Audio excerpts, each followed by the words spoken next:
The Lord of the Rings, Part 5, by J.R.R. Tolkien.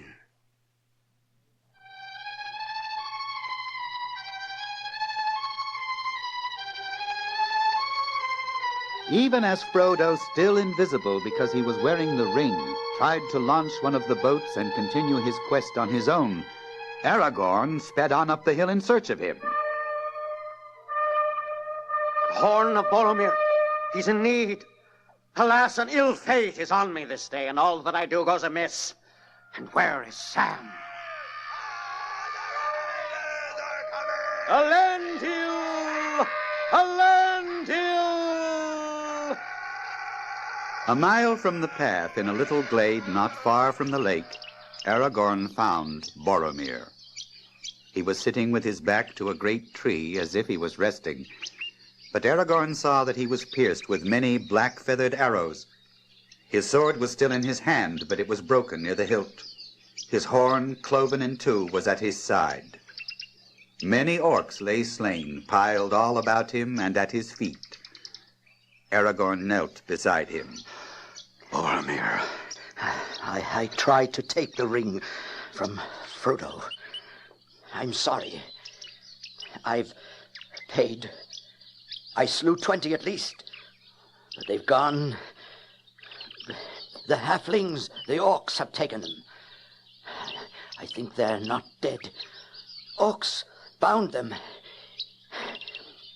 Farewell, Aragorn. Go to Minas Tirith and save my people. I have failed. No. See, I kiss your brow. You have conquered.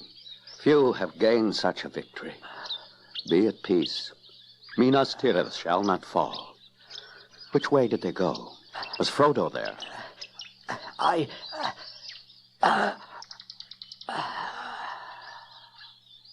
Alas, this is a bitter end.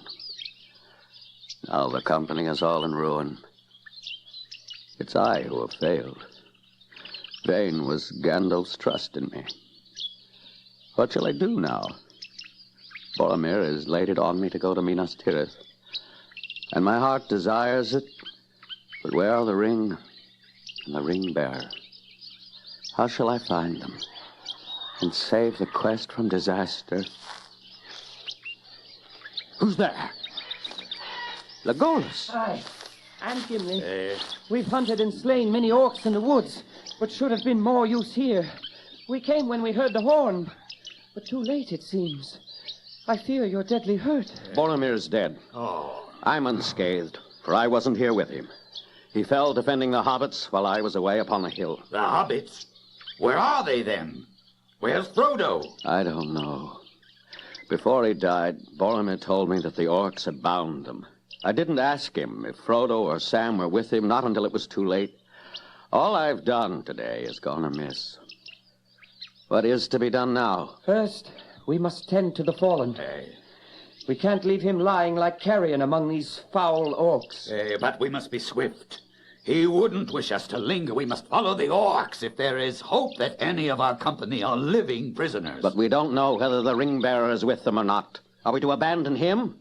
Must we not seek him first?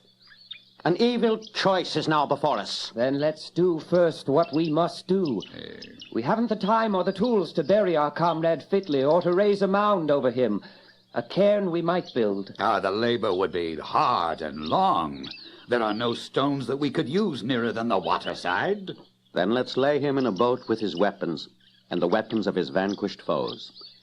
We'll send him to the falls of Rorus and give him to the river of Gondor, which will take care at least that no evil creature dishonors his bones.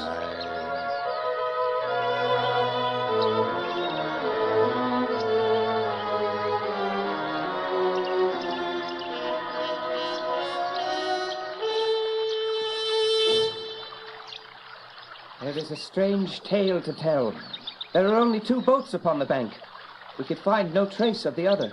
Have the orcs been there? We saw no signs of them, and orcs would have taken or destroyed all the boats and baggage as well. I'll look at the ground when we come there. Now they laid Boromir in the middle of the boat that was to bear him away. The gray hood and elven cloak they folded and placed beneath his head. They combed his long, dark hair and arrayed it upon his shoulders. The golden belt of Lorien gleamed about his waist. His helm they set beside him, and across his lap they laid the cloven horn and the hilts and shards of his sword. Beneath his feet they put the swords of his enemies. Back on the greensward, Aragorn surveyed the lawn, stooping often to the earth. No orcs have been on this ground. There are some clear prints here. A hobbit waded out into the water and back. How then do you read this riddle? Well, 2 packs are missing, and one certainly is Sam's. It was large and heavy. This, then, is the answer.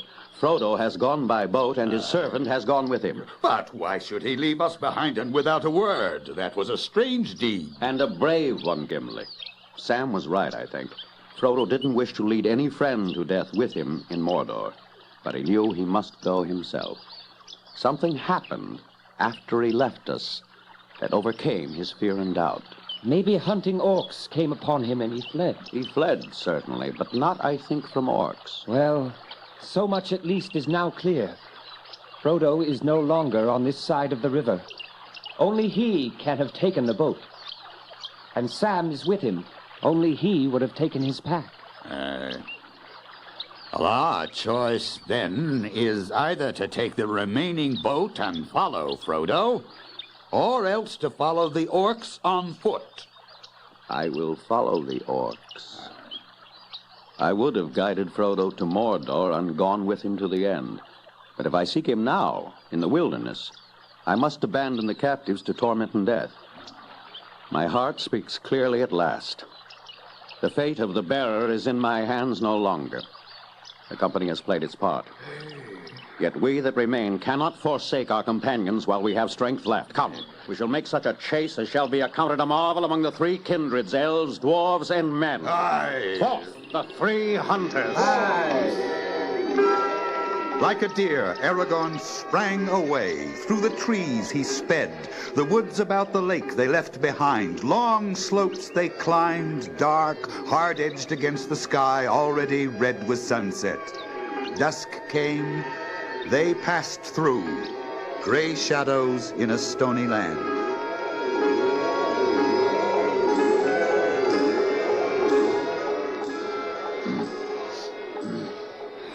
Now, they won't make for the river, whatever mark they aim at. And unless there's much amiss in Rohan and the power of Saruman is greatly increased, they'll take the shortest way they can find over the fields of the Rohirrim. Let's search northwards. Look, we've already overtaken some of those we're hunting. See what look like boulders over there? Orcs. Hewn with many cruel strokes. 2 have been beheaded. The ground's wet with their dark blood. Here's another riddle.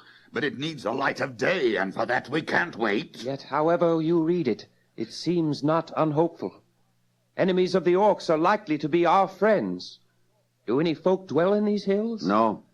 The Rohirrim seldom come here, and it's far from Minas Tirith.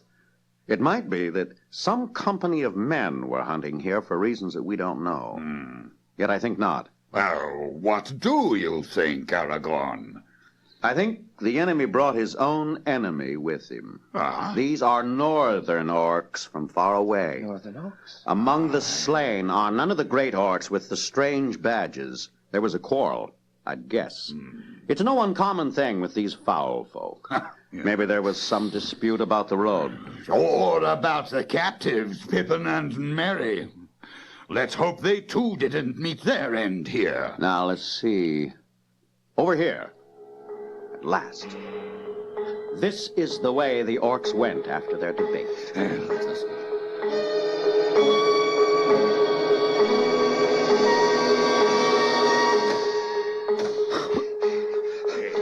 Stay.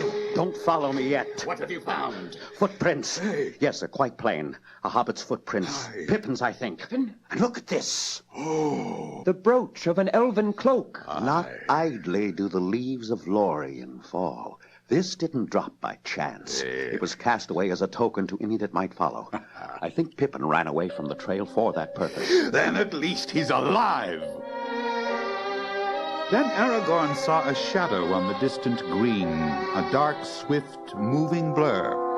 He cast himself down on the ground and listened intently. But Legolas stood beside him, shading his bright elven eyes with his long, slender hand. Riders. Many riders of swift steeds are coming towards us. Yes, I see 3 empty saddles, but no hobbits.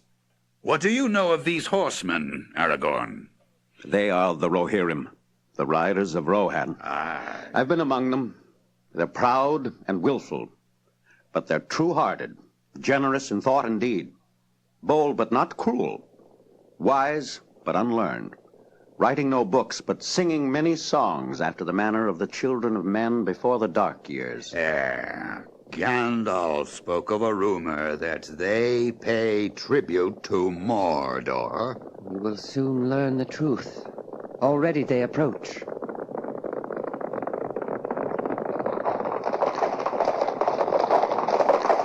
What news from the north? Riders of Rohan. Who are you? And what are you doing in this land? I am called Strider. I came out of the north.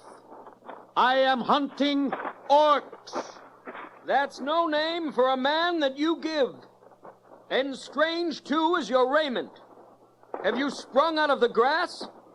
Are you elfish folk? Give me your name, horse master, and I will give you mine and more besides. As for that, the stranger should declare himself first, good dwarf. Yet, I am named Eomer, the 3rd Marshal of the Riddermark. Only one of us is an elf, but we have passed through Lothlorien, and the gifts and favor of the lady go with us. Ah, then there is a lady in the Golden Wood, as old tales tell. Few escape her nets, they say. But if you have her favor, then you are also net weavers and sorcerers, maybe. You speak evil of that which is fair beyond the reach of your thought, and only little wit can excuse you. Let Gimli, Glowin's son, warn you against foolish words. I would cut off your head, beard and all, Master Dwarf, if it stood but a little higher from the ground. He stands not alone. I, Legolas, warn you also that you would die before your stroke fell. What? Then take Your this... pardon, Eomer. When you know more, you will understand why you've angered my companions. We intend no evil to Rohan, nor to any of your folk. Will you not hear our tale before you strike? I will. But wanderers in the Riddermark would be wise to be less haughty in these days of doubt. Now, first tell me whom you serve. Are you friend or foe of Sauron, the Dark Lord of Mordor? I serve only the Lord of the Mark Theoden. We do not serve the power of the Black Land far away, but neither are we at war with him. There is trouble now on all our borders, and the unbidden stranger finds us swift and hard. Come, who are you? Whom do you serve? I serve no man, but the servants of Sauron I pursue into whatever land they may go. Behold, I am Aragorn, and am called Elessar, the Elfstone, Dunedain, the heir of Isildur, Elendil's son of Gondor. Here is the sword that was broken and is forged again. Will you aid me or thwart me? Choose swiftly. Oh, these are indeed strange days. Dreams and legends spring to life out of the grass. But tell me, Lord, what brings you here? Long has Boromir been seeking an answer, and the horse that we lent him came back riderless. What doom do you bring out of the north? The doom of choice. Say this to Theoden.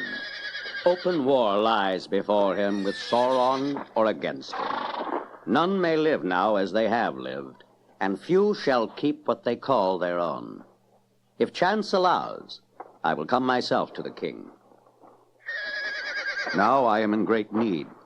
We pursue an orc host that carried off our friends. What can you tell us? That you need not pursue them further. The orcs are destroyed. And our friends? We found none but orcs. That is strange indeed. Did you search the slain? Were there no bodies other than those of orc kind? They would be small, only children to your eyes, unshod but clad in gray. No dwarves or children. We counted all the slain and despoiled them, and we piled the carcasses and burned them as is our custom. We don't speak of dwarves or children. Our friends were hobbits. Hobbits? And what may they be? It's a strange name. A strange name for a strange folk, but they were very dear to us. The words that troubled Minas Tirith spoke of halflings. These hobbits are halflings. Halflings? They're only little people in old songs. Do we talk in legends or on the green earth in the daylight? A man may do both. We found a clear token not far from the east wall that one, at least, was still alive. My company chafes to be away. This is my choice. You may go, and what is more, I will lend you horses. Do not trouble. I would sooner walk than sit on the back of any beast so great. But you must ride now, or you will hinder us. You shall sit behind me, friend Gimli. Then all will be well, and you need neither borrow a horse nor be troubled by one. Very swift were the horses of Rohan. When, after a little, Gimli looked back, the company of Éomer were already small and far away. Aragorn watched the trail, and before long they approached the tree-clad slopes of Fangorn looming through the mist. At last, as the afternoon was waning, they came to the eaves of the forest and found the place of the great burning. Upon a stake in the middle of a pile of helms and mail and cloven shields was set a great goblin head. But by nightfall they had discovered no trace of Merry and Pippin.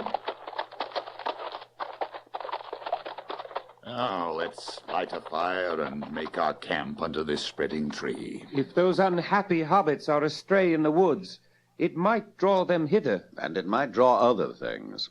We're near the mountain marches of the traitor Saruman. Also, we're on the very edge of Fangorn, and it's perilous to touch the trees of that wood, it said. But the Rohirrim made a great fire yesterday. Our paths are likely to lead us into the forest itself, so have a care. Cut no wood. There's no need there. Look, the tree is glad of the fire. Its brown leaves are rubbing together like many cold, cracked hands taking comfort in the warmth. We'll draw for watches and sleep. Gimli, remember it's perilous to cut bough or twig from a living tree in Fangorn. Let the fire die, rather. Call me at need.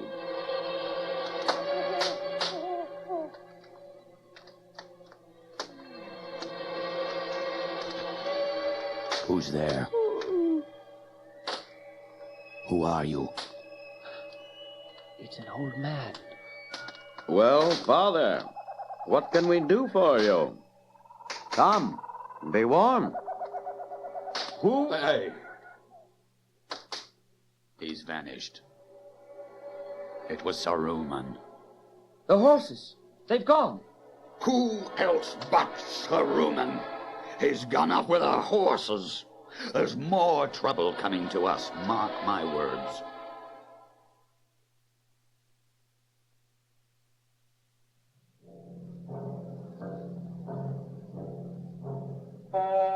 When they had run off searching for Frodo, Pippin and Merry dashed into the woods and crashed right into a group of orcs. Dozens of goblins had sprung out of the trees. Merry and Pippin had drawn their swords, but the orcs tried only to lay hold of them, even when Merry had cut off several of their arms and hands. Then Boromir had come, leaping through the trees.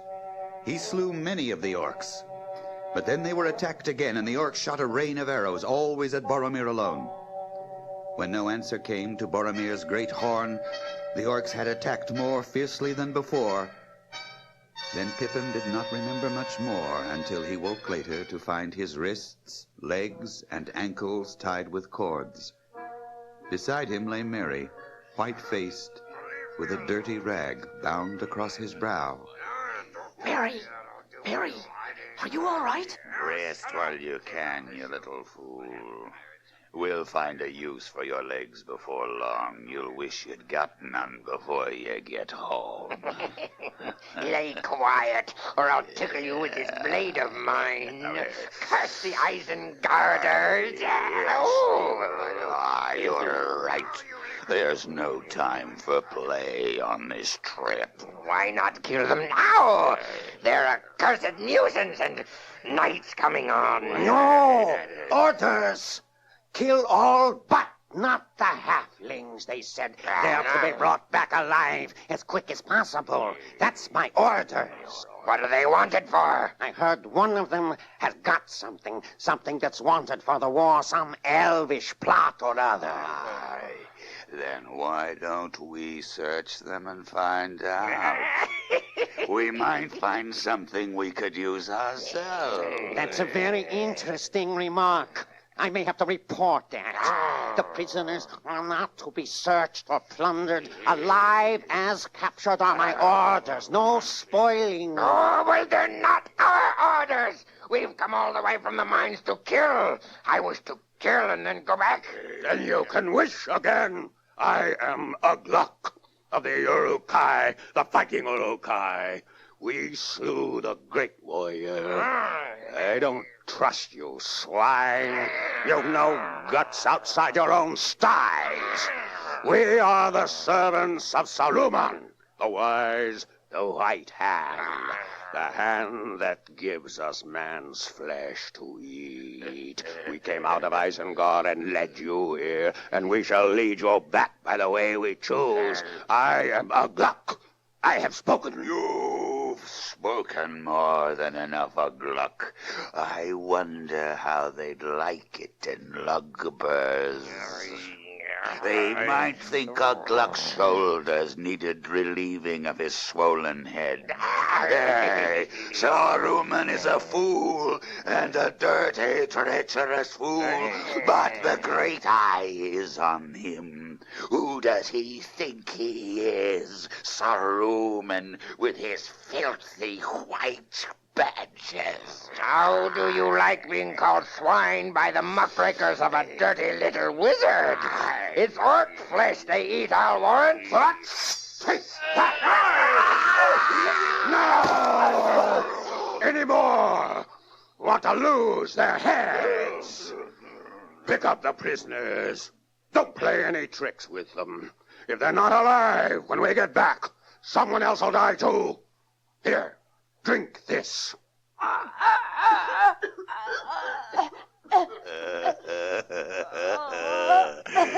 Can't take his medicine. Doesn't know what's good for him. I will have some fun later. Oh, hello, Pippin. So you've come on this little expedition too? Where do we get bed and breakfast? Now then, none of that. Hold your tongues. No talk to one another, and trouble will be reported at the other end. Straight on. Follow Lugdash.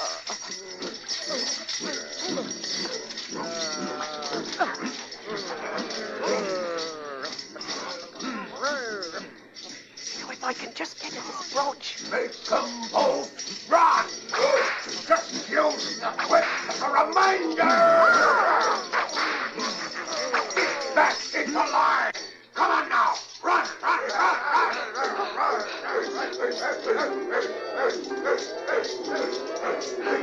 In the early darkness, the orcs came to a hillock. Here we are. Fine leadership.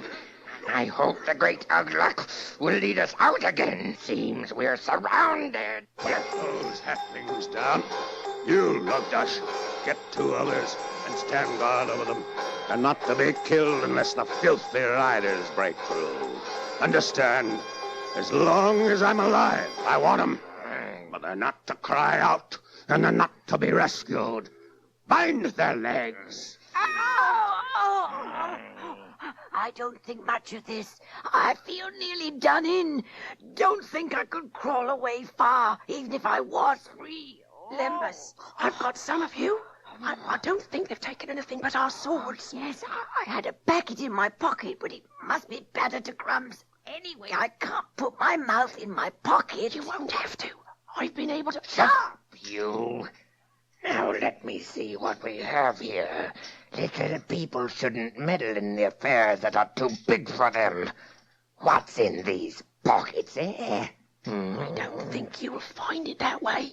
It isn't easy to find. Find it? Find what? What are you talking about, little one? Nothing, my precious. Oh, that's what he means, is it? Oh, very dangerous, my little ones. Very dangerous. Perhaps, and not only for us. Still, you know your own business best. Do you want it or not? And what would you give for it? Have you got it, either of you? Untie our legs. Curse you, you filthy little vermin. Untie your legs. I'll untie every string in your bodies. Do you think I can't search you to the bones? Search you? I'll cut you both to quivering shreds. I don't need the help of your legs to get you away and have you all to myself. Suddenly he seized them. The strength of his long arms and shoulders was terrifying. He tucked them one under each armpit and crushed them fiercely to his sides. Then he sprang forward, stooping low. Quickly and silently he went and passed like a shadow between the orc watchers, down the slope and away towards the plain. After going a dozen yards he halted, peering and listening. Nothing could be seen or heard of the riders who had surrounded the orcs on their hill. He crept slowly on. Then he stood up, as if to risk a sudden dash. At that very moment, the dark form of a rider of Rohan loomed up right in front of him. Who's there? It's an orc trying to escape. He's dead. One less. So far, so good. But how are we to avoid being spitted? Treachery!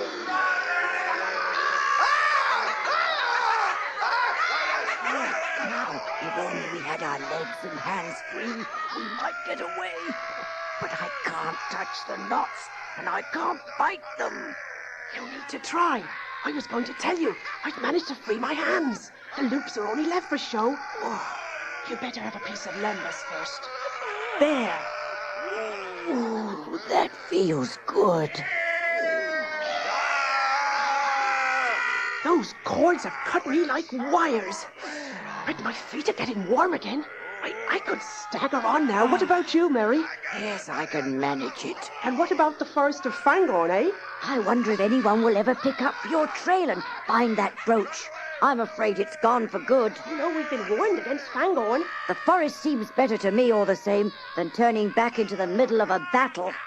And so Mary led the way in under the huge branches of the trees old beyond guessing. And in the distance, the riders of Rohan sprang to life and victory.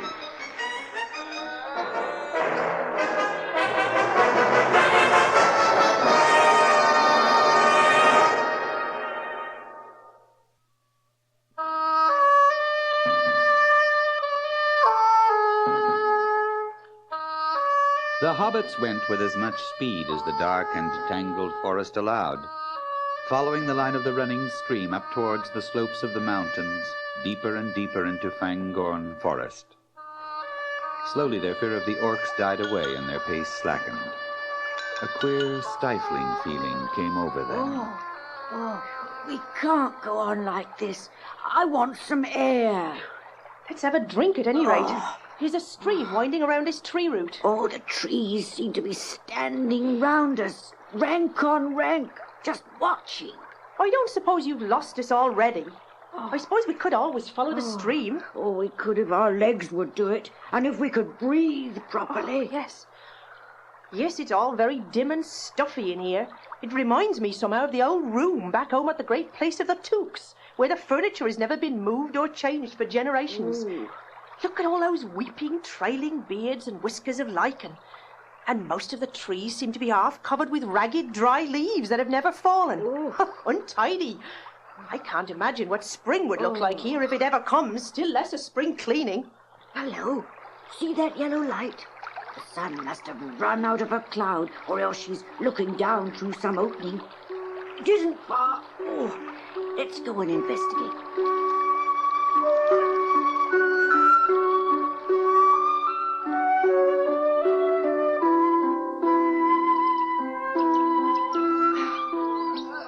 This way.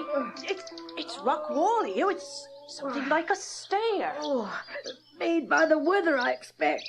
Look at that old tree. It looks just like some gnarled old man blinking in the morning light. Come on, up we go. Now for a breath of air and a sight of land. Oh, the wind's changing. It feels cool up here. I'm afraid this sunlight's only a passing gleam. What a pity. This shaggy old forest looks so different in the sunshine. I almost felt I liked the place. Almost felt you like the forest? That's good. That's uncommonly kind. What? Turn round and let me have a look at your faces. I almost feel that I disliked you both, but don't let's be too hasty. Turn round now. A large knob-knuckled hand was laid on each of their shoulders, and they were twisted round, gently but irresistibly. Then 2 great arms lifted them up. They found they were looking at a most extraordinary figure, at least 14 feet high, very sturdy, with a tall head and hardly any neck. Whether it was clad in stuff like green and gray bark, or whether that was its hide, was difficult to say. At any rate, the arms, at a short distance from the trunk, were not wrinkled, but covered with a brown, smooth skin. The large feet had 7 toes each. The lower part of the long face was covered with a sweeping gray beard, bushy, almost twiggy at the roots, thin and mossy at the ends. But at the moment the hobbits noted little but the eyes. These were now surveying them, slow and solemn, but very penetrating. Often afterwards Pippin tried to describe his first impression of them. One felt as if there was an enormous well behind them, filled up with ages of memory and long, slow, steady thinking.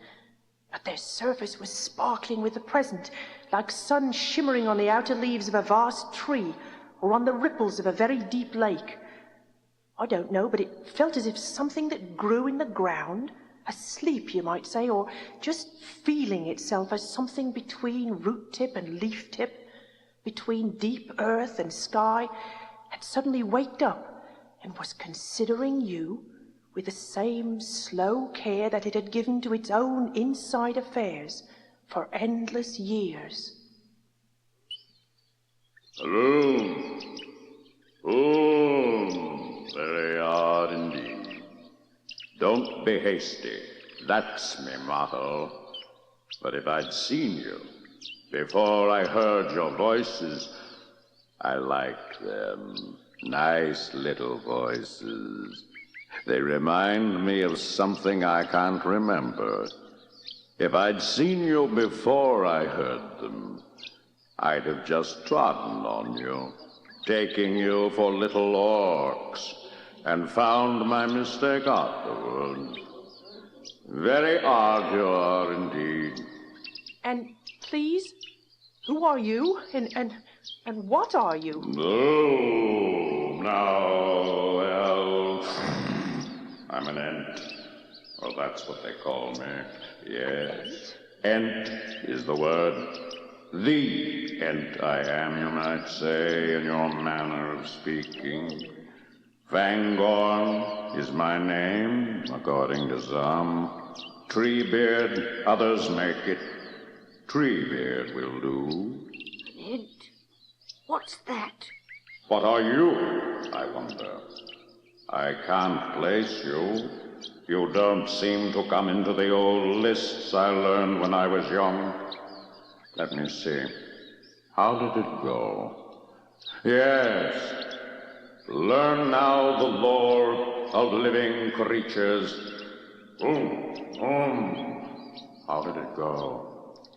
Rum-tum-tum-tum, rum-ti-tum-tum. Yes, it was a long list. But anyway, you don't seem to fit in anywhere. We always seem to have got left out of the old lists and the old stories.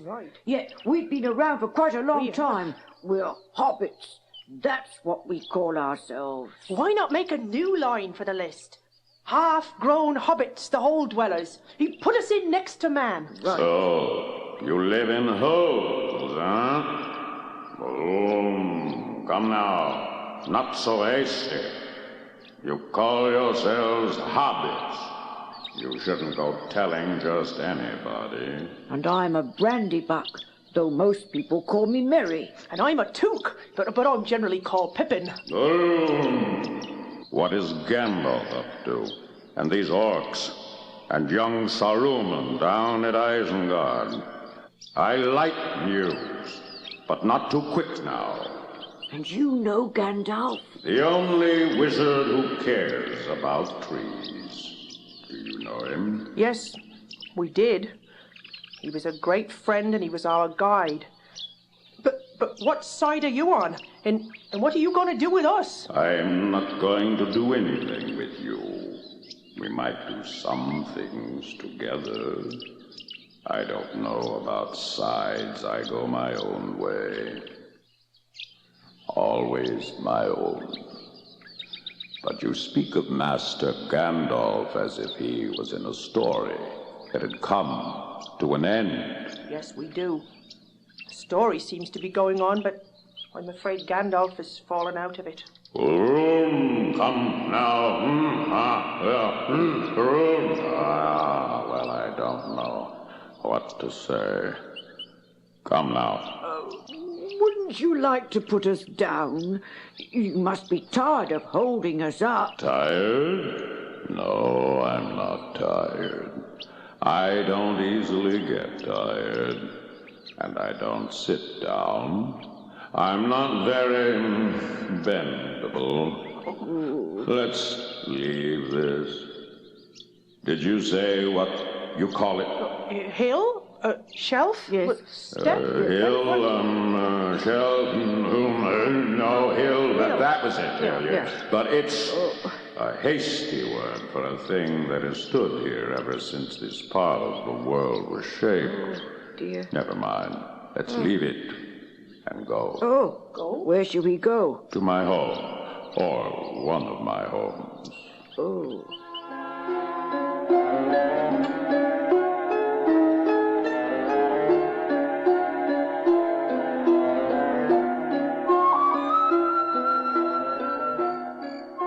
This is an ant house. We'll stay here tonight. There are no seats, I fear, but you may sit on the table. Now, tell me your tale, and don't hurry. And so the hobbits began to tell him the story of their adventures ever since they left Hobbiton.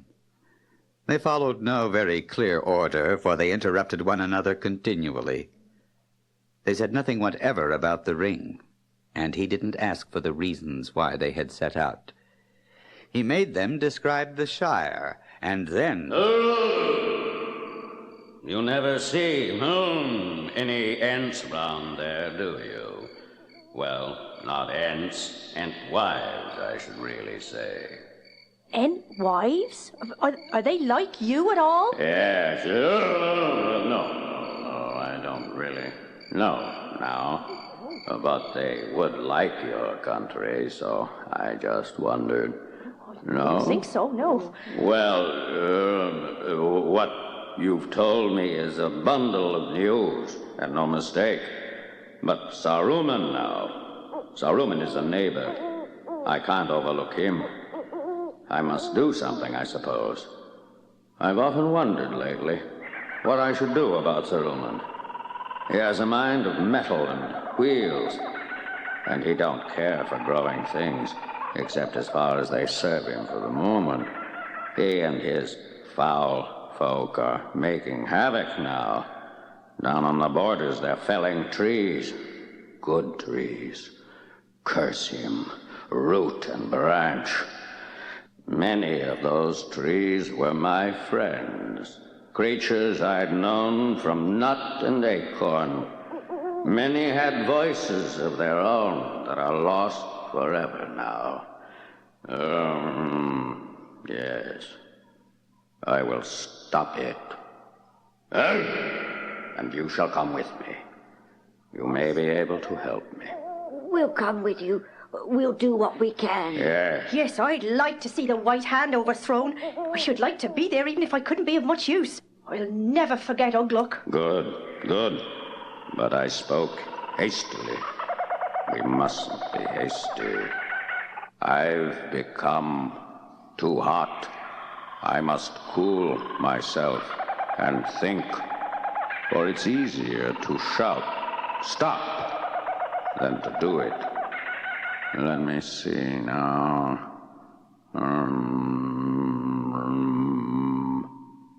Fangorn, Finglas, Flandrith.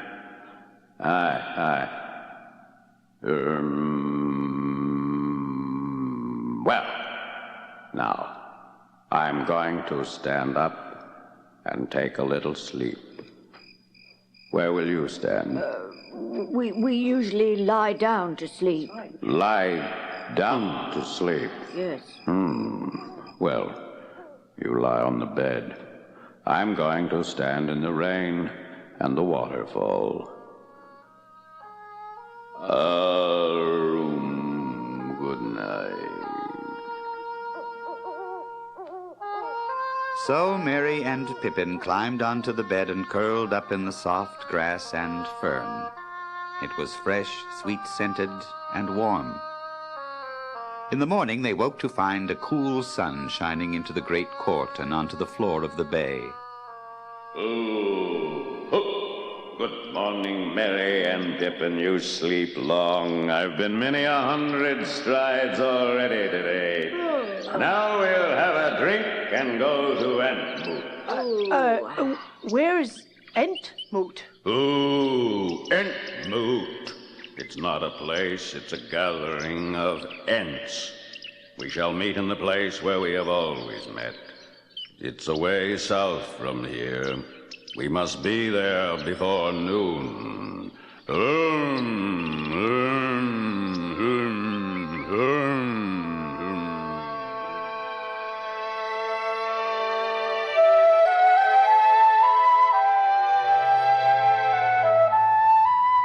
Several Ents had already arrived when at last they reached the place of the Entmoot. It was in a dingle, and paths led down to it from the west and from the east. And then more and more kept arriving down other paths. At first, Merry and Pippin were struck chiefly by the variety that they saw, the many shapes and colors, the differences in girth and height and length of leg and arm, and in the number of toes and fingers, anything from 3 to 9. As soon as the whole company was assembled, standing in a wide circle round Treebeard, a curious and unintelligible conversation began. I wonder, since Entish is such an unhasty language, whether they've got any further than good morning yet. I wonder what the Entish for yes and no is. Hey, my Pippin. You are a hasty folk. You may get down now. I've told your names to the Entmoot, and they've seen you, and they've agreed you aren't orcs, and that a new line shall be put in the old lists. We've got no further yet, but that is quick work for an Entmoot. You and Merry can stroll about in the dingle if you like. There. Now we'll continue.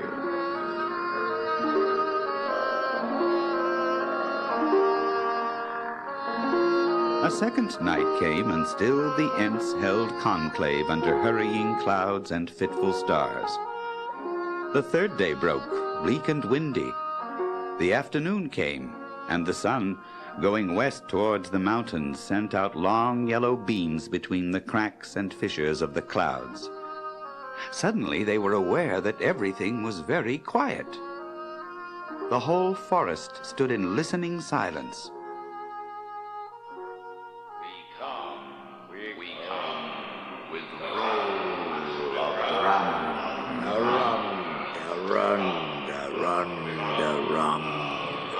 Boom! Boom! Boom! Boom! Here we come with the boom! Here we come at last! Come, join the moot! We're off! We're up to Isengard!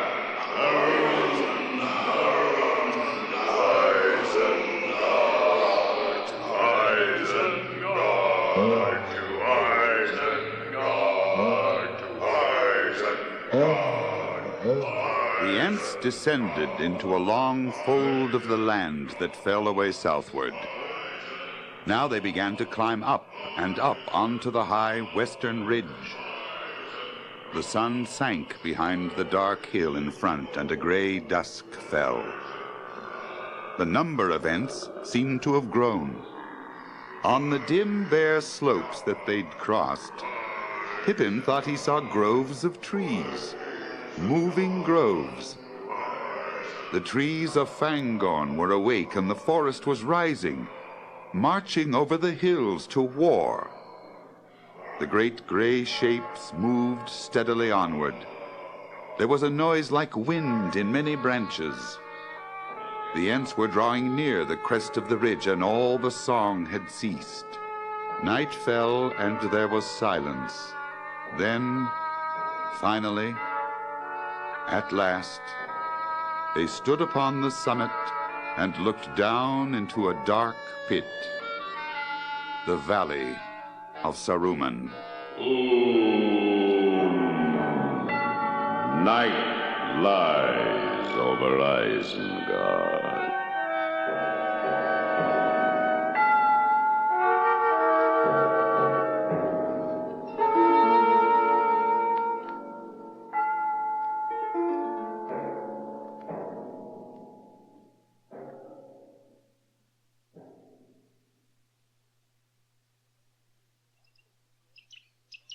As for Gimli, Legolas, and Aragorn, they made such breakfast as they could, and in the growing light were ready once again to search the ground for signs of the hobbits.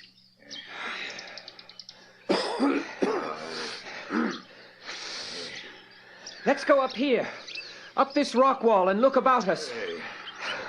I still feel my breath short.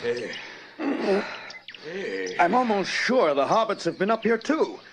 But there are other marks, very strange marks, which I don't understand. And here we are, at the top.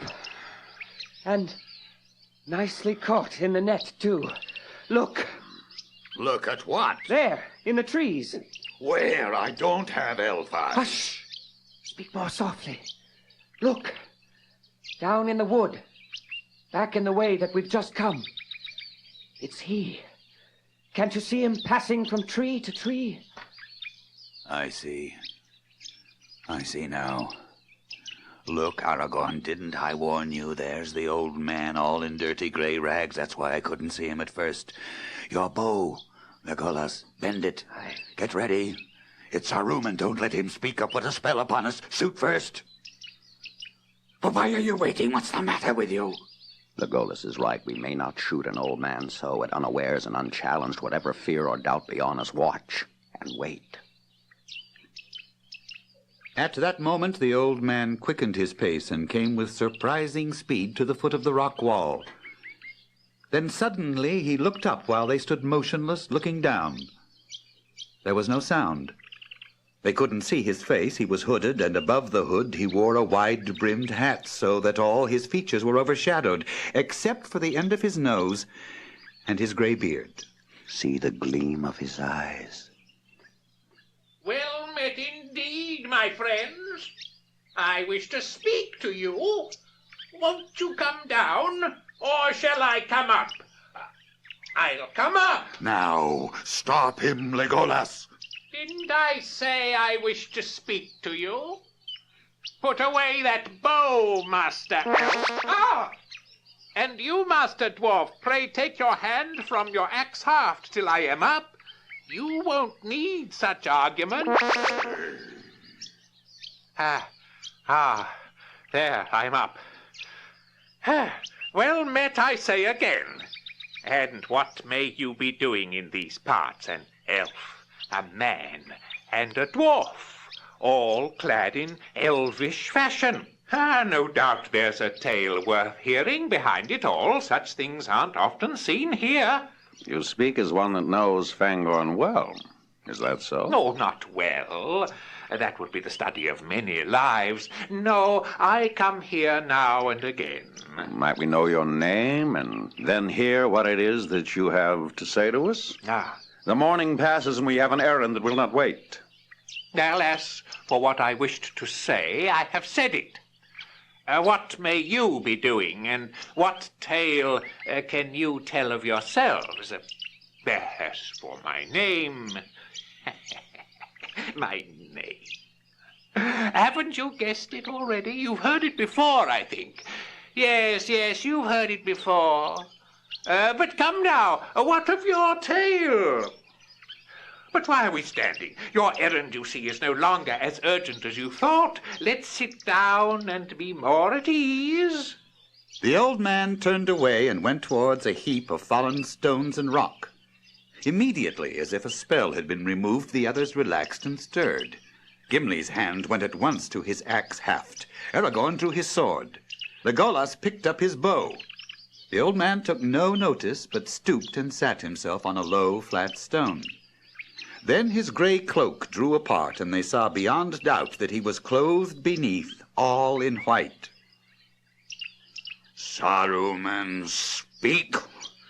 Tell us where you've hidden our friends. Speak, or I'll make a dint in your hat that even a wizard will find it hard to deal with. The old man was too quick for him. He sprang to his feet and leaped to the top of a large rock. There he stood, grown suddenly tall, towering above them. His hood and his gray rags were flung away, his white garments shone. He lifted up his staff, and Gimli's axe leaped from his grasp and fell on the ground. The sword of Aragorn, stiff in his motionless hand, blazed with sudden fire. Legolas shot an arrow high into the air, and it vanished in a flash of flame. Mithrandir! Mithrandir! Well met, I say to you again, Legolas. They all gazed at him. His hair was white as snow in the sunshine, and gleaming white was his robe. The eyes under his deep brows were bright, piercing as the rays of the sun. Power was in his hand. Between wonder, joy, and fear, they stood and found no words to say for the moment. Gandalf, beyond all hope you returned to us in our need. What veil was over my sight? Gandalf. Gandalf? Yes, that was the name. I was Gandalf. Yes, you may still call me Gandalf. Come, get up, my good Gimli. No blame to you and no harm done to me. Indeed, my friends, none of you has any weapon that could hurt me. Be merry. We meet again at the turn of the tide. The great storm is coming, but the tide has turned, Gimli. Oh, Gandalf. But you're all in white. Yes, I'm in white now. Indeed, I am Saruman, one might almost say. Saruman as he should have been. But come now, tell me of yourselves. Won't you first give us news of the hobbits? Did you find them? Are they safe? No, there was a darkness over the valleys, and I didn't know of their captivity until the eagle told me. The eagle? Yes. I've seen an eagle high and far off. The last time was 3 days ago. Yes, that was the Wind Lord. who rescued me from Orthanc. His sight's keen, but he can't see all that passes under hill and tree. The ring now has passed beyond my help or the help of any of the company that set out from Rivendell. Very nearly it was revealed to the enemy, but it escaped. I had some part in that, for I sat in a high place and I strove with the dark tower, and the shadow passed. Then I was weary, very weary, and I walked long in dark thought. And you know about Frodo? Yes. How do things go with him? Oh, I can't say he was saved from a great peril, but many lie before him still. He resolved, to go alone to Mordor, and he set out. That's all I can say. Not alone. We think that Sam went with him. Oh, did he? Good, good, very good. You must tell me more. Now, sit down here by me and tell me the tale of your journey.